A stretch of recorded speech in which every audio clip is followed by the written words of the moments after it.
दोस्तों नमस्कार। बेधड़क खबर देख रहे हैं आप। मैं हूं आपके साथ बिमलेश शुक्ल।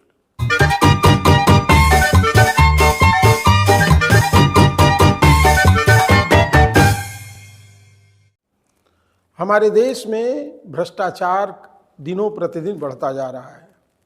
राजनेताओं के ऊपर तमाम तरह के भ्रष्टाचारों के आरोप हैं और बहुत सारे लोग जेलों में भी हैं।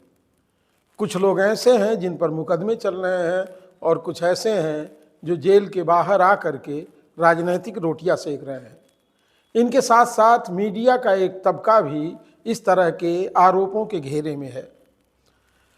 हाल ही में कानपुर से एक बड़ी खबर सामने आई है, जहां प्रेस क्लब के पूर्व महामंत्री और एडवोकेट कुशाग्र पांडे के ऊपर भूमाफियाओं के साथ गठजोड़ करके जमीन हड़पने का आरोप लगाया गया है।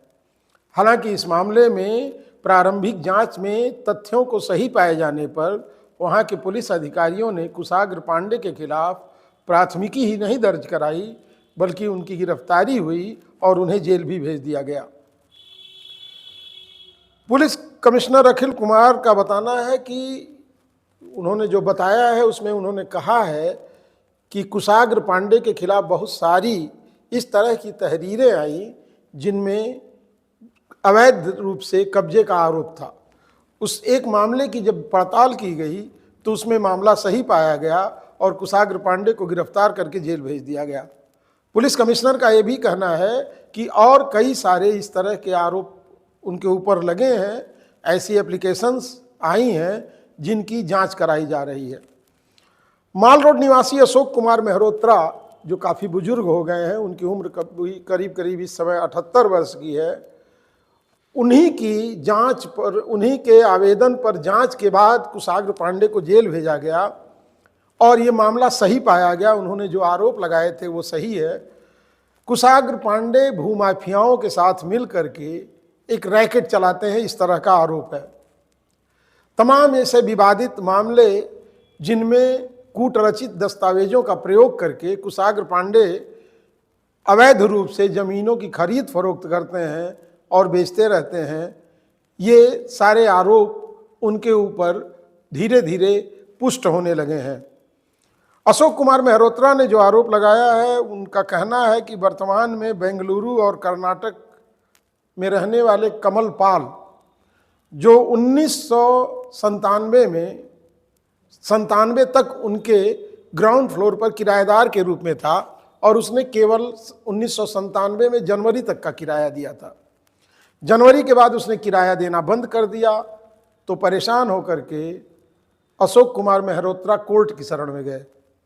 कोर्ट ने उनके पक्ष में फैसला सुनाया, तो इस फैसले के बाद महेंद्र पाल आया तो, लेकिन कमल पाल आया तो, लेकिन कमल पाल ने वहाँ के भूमाफियाओं से और कुशाग्र पांडे से मिल करके अपनी समस्या सामने रखी। कुशाग्र पांडे इस तरह के मामलों में हस्तक्षेप करते हैं और उनकी दबंगई है, मनबढ़ों का साथ है, तो उन्होंने इस मामले को निपटाने की बात कही और कूटरचित दस्तावेजों के हिसाब से उन्होंने फर्जी मुख्तारनामा तैयार करा करके इस पे धावा बोल दिया। लंबे समय तक ये विवाद चलता रहा, 97 से लेकर के 23 तक, कुल मिलाकर के 25 साल से अधिक हो गए और ये मामला कोर्ट से लेकर के सड़कों तक उलझता रहा। धीरे धीरे बात जब साफ हुई तो जो विरोधी पार्टी थी, कुशाग्र पांडे जिनके पास फर्जी कागजात थे, उस पर उनका जो स्टे था वो ख़त्म हो गया। स्टे ख़त्म होने के बाद फिर एक बार इन लोगों ने जबरन उस ज़मीन पर, उस हिस्से पर कब्जा किया जो हिस्सा विवादित था, जिसको लेकर के काफ़ी समय से विवाद चल रहा था। मामला वहाँ भी नहीं निपटा तो एक दिन कुछ लोग मीडिया का कार्ड लटका करके और सामान लेकर के मेहरोत्रा के, अशोक कुमार मेहरोत्रा के घर में घुस गए और उन्होंने कहा कि अब तुम क्या, तुम्हारा कोई ताकत भी मुझसे यहाँ, हम लोगों को यहाँ से बेदखल नहीं कर सकती है। इसके बाद अशोक कुमार मेहरोत्रा फिर पुलिस के पास गए, उन्होंने सारी बात बताई। पुलिस ने इस मामले को गंभीरता से लिया, जांच कराई तो सारी चीज़ें साफ साफ सामने आ गईं। अंतिम समय में अशोक कुमार मेहरोत्रा के घर में कब्जा करने वालों ने उनसे कहा कि अगर तुम सुख चैन से जीना चाहते हो तो 2 करोड़ रुपया दे करके समझौता कर सकते हो।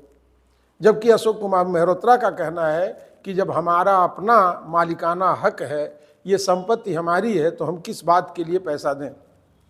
पुलिस पूरे प्रकरण की जांच कर रही है, FIR हो गई है। करीब कुशाग्र पांडे के साथ 30 लोगों को नामजद किया गया है। कुछ अज्ञात लोग भी इस मामले में शामिल हैं। अब देखना यह है कि पुलिस कितनी त्वरित कार्रवाई करते हुए अशोक कुमार मेहरोत्रा को न्याय दिलाती है। चूँकि इस तरह का फर्जीवाड़ा पूरे देश में चल रहा है, जगह जगह ज़मीनों पर कब्जा हो रहा है, नुजूल और अवैध ज़मीनों को गलत ढंग से लोग बेच रहे हैं और वहाँ कंक्रीट के मकान भी बन रहे हैं। सरकारी संपत्तियों के कब्जों का दौर है और इस दौर में बेखौफ होकर के अब मीडिया के नाम पर भी लोग दखल अंदाजी करने लगे हैं। इस खबर पर आपकी क्या राय है, हमें कमेंट बॉक्स में बताइएगा। फिर किसी और खबर में हमारी आपकी मुलाकात होगी, तब तक के लिए हमें अनुमति दें। नमस्कार।